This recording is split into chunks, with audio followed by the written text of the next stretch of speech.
Hey ChemStars, welcome to your next Chapter 9 video homework. This is for Level 2, page 2 in your homework packet, or for Level 1, it's your page 3. So this is Chapter 9.1, mole to mole, and our objective today is to calculate the mole-to-mole relationships between the balanced chemical equation and to what is given, or what you have. So here are our directions. You're going to fill out and complete the table for each reaction. Remember, like Mrs. Vandewally taught you, in the C, that's in the BCA table before, change, and after, divide by have, multiply by want. If you need a refresher about what that means, it basically means we're factor labeling. So we're going to have something that we have, and we want to cancel out what we have and get to what we want. So this is our conversion factor here, want over have. Or some people also call it the unknown over the known. So let's take a look at the balanced chemical equation. I want you to think about this as if it's your recipe. So this is the recipe, like a recipe for when you're making brownies. But then everything down here, these are going to be different ingredients that we have. So we're going to try and figure out how many batches of the ingredient we can make. So for the first example right here, I'm just going to call this number 1, number 2, number 3, number 4. If we have 4 moles of C4H10, we want to figure out how much we need exactly of everything else. So to do that, we're going to take 4 times the ratio of the want over the have, or the unknown over the known. I know I have 4, so I'm going to pull all of the mole ratios from the balanced chemical equation. So the known is the C4H10. There are 2 moles of that for every 13 moles of oxygen. Now, if you look, you see how the black colors cancel out? That's the want or the have canceling out, or the known canceling out, and that's going to leave us with how many moles of oxygen we need.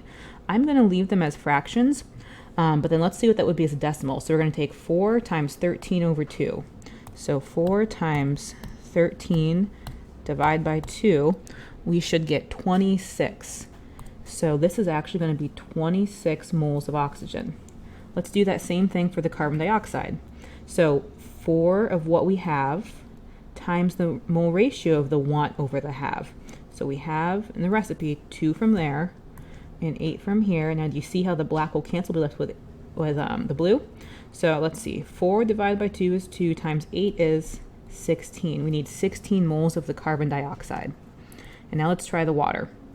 So for water, we're going to have the have, which is 4. Notice that everything in this line, we're starting with the moles that we know that we have times the mole ratio, the unknown over the known, or the want over the have.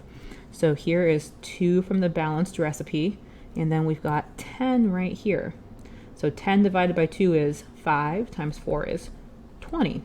So at the end of this problem, we have found out that if we have 4 moles of the C4H10, we'll need 26 of oxygen, 16 of carbon dioxide, and 20 of water. Now, you might be saying, well, what was all that work for? If I look at it, I can just simply see that this is doubled. And yeah, you're right, check.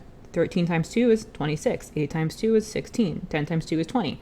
That's easy to do in your head, but we're going to be moving on to problems where things aren't super simple. They're not doubled or tripled or quadrupled. Maybe they're 1.37 times as much. So we want to focus on this pattern right now. So now let's take a look at the next one.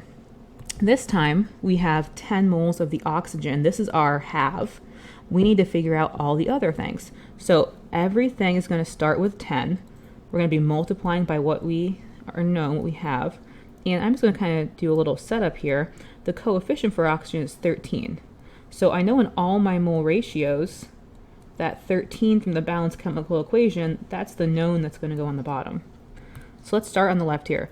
So from my equation here, it's going to be 10 times 2 over 13. Now maybe you can't do that one in your head. So 10 times 2 divided by 13 is going to give us 6 2/3 essentially.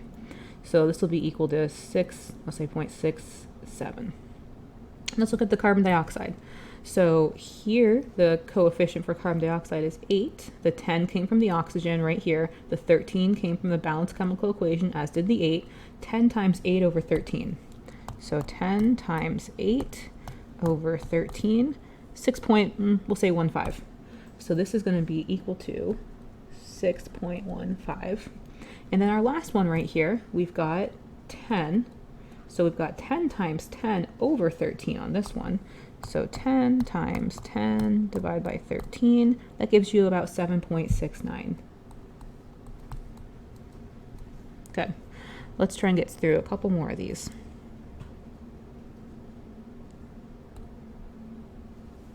Okay, so on the next setup, now we have 9 moles known of carbon dioxide. So everything in this ingredient list, it's going to start with 9, then times the mole ratio of the unknown over the known. So I'm kind of doing my setup here real quick. What's the coefficient in the balanced chemical equation for CO2? It's going to be 8. So all of these ratios are going to be over 8. And let's just go left to right. So coefficient here for the C4H10, 2. So 9 times 2 over 8 is equal to 9 times 2 divided by 8, 2.25. I'm not really worrying about sig figs right here. We can come to that later. And then for my oxygen, coefficient is 13. So 9 times 13 divided by 8. 9 times 13 divided by 8. 14.63. So 14.63.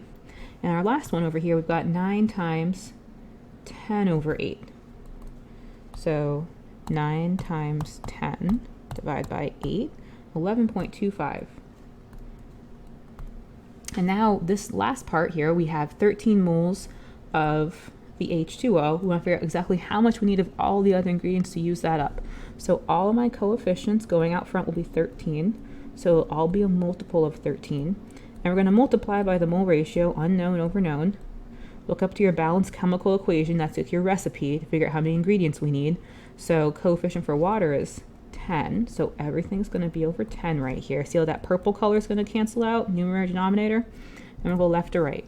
So 13 times 2 over 10. 13 times 2 divided by 10, we're going to get 2.6. Then we have 13 times 13 over 10. So 13 times 13 divided by 10, we have 16.9.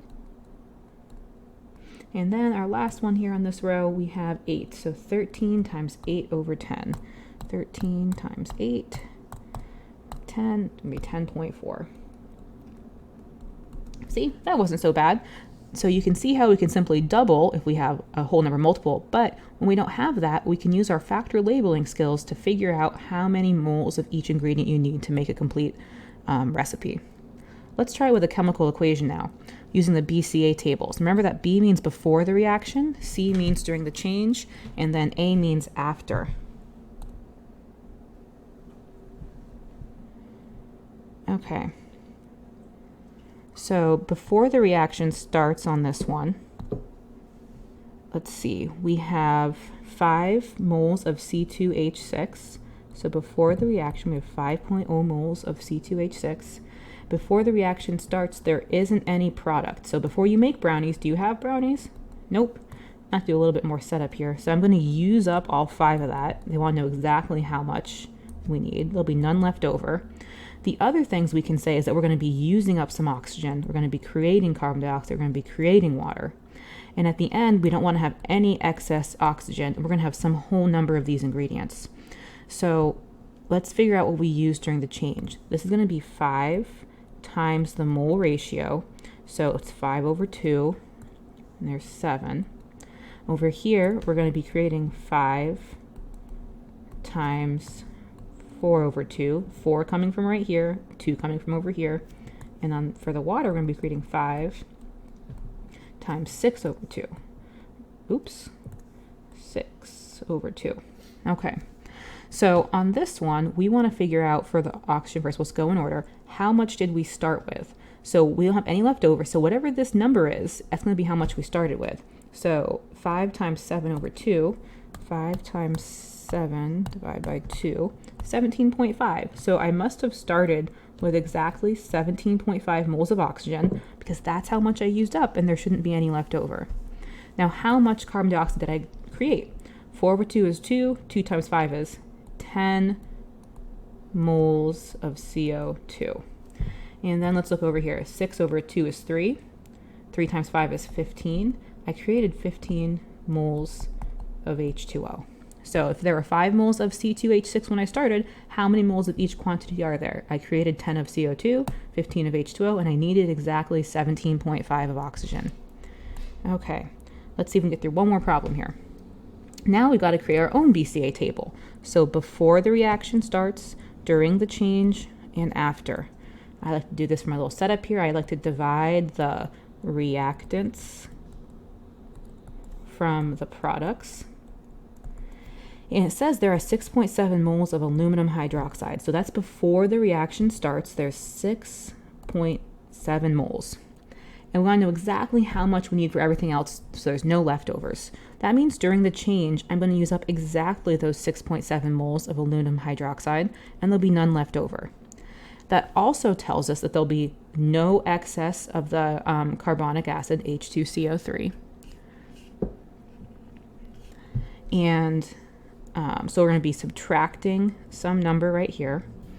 And now before you make brownies, do you have brownies? No. So before the reaction starts, do you have any products? No. So this is starting at 0.